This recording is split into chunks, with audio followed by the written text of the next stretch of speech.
Hey guys, it's Bitsy from the Frugalicious Show, and this is Bitsy's Quick Tips.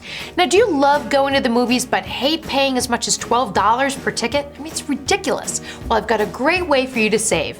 Buy bundles of movie tickets from your local AAA, Costco, or Sam's Club, and you can get tickets for as low as $6.50 each. Or check out Bulk Tix, that's Tix.com, where you can get them as low as $7.50 each. Create a new tradition by having weekly family movie night. You can rent DVDs through Redbox, watch instantly through Netflix or Amazon Prime, or even borrow them from your local library. Then buy a cheap air popcorn maker to make healthy, guilt-free snacks and you're good to go. It's a lot cheaper than a movie theater, and a lot easier if you have to go to the bathroom during the movie. Seat saved. I love Redbox, where you can rent a DVD for as little as $1.20 a day. But what I love even more are coupons to get Redbox DVDs for free. Now, Redbox sends a promo code every month to customers who have signed up for text alerts. Just text the word Redbox to 727272.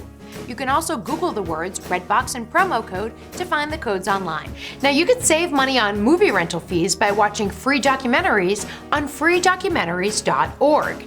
Documentaries like Super Size Me and Food Inc., which are just as interesting as blockbusters, and they're free.